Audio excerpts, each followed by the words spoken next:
this USF team, they were kind of the stars of week one, and maybe not a fluke here anymore. So what's your breakdown on this game?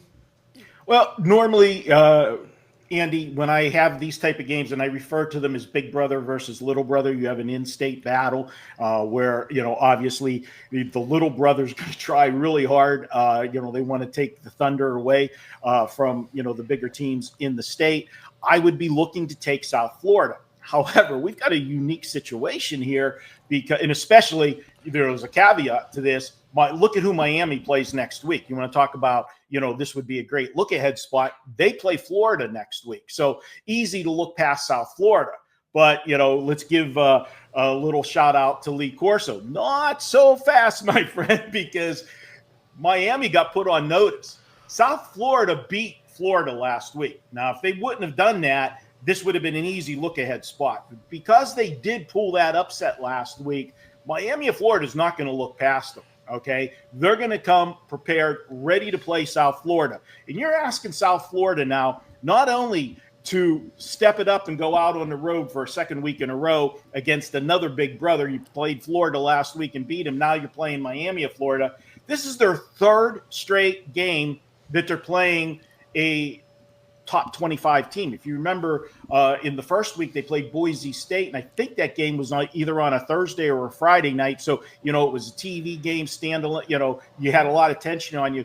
This team right now, can they get it up for a third week in a row? I don't think so. And I know we don't like laying points with Miami of Florida. We've seen them blow some big leads last year.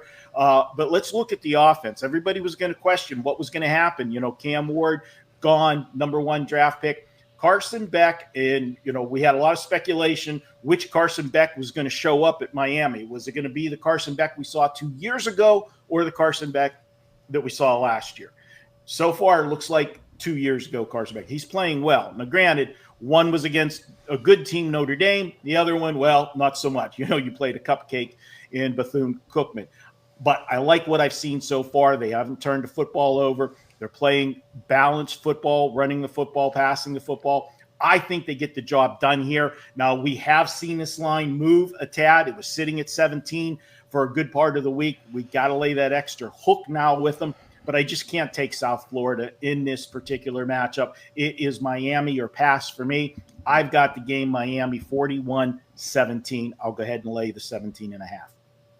Wow. You're predicting an ass kicking, not just a little win. Wow, a full blown blowout. All right. This weekend is the big weekend. It's the 49 Weekend Warrior. Now that Weekend Warrior pass, you get all the football Saturday and Sunday, and you get free Monday Night Football for any of the cappers that have a Monday Night Football play as a bonus. With that, I am going to have a 5% play over the weekend. It'll be my first 5% this football season.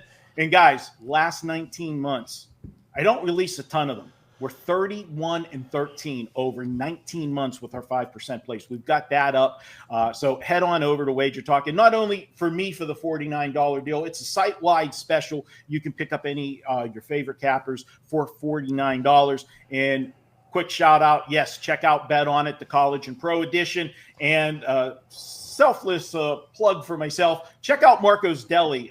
We have that. We had the first edition of that show last week. We went 4-1. We give you some of the games that didn't make Bet On It with my sandwich plays, my trap games, and things like that. You can check it out. We've got 5 more free plays in this week's Marco's Deli. That's available on our YouTube channel.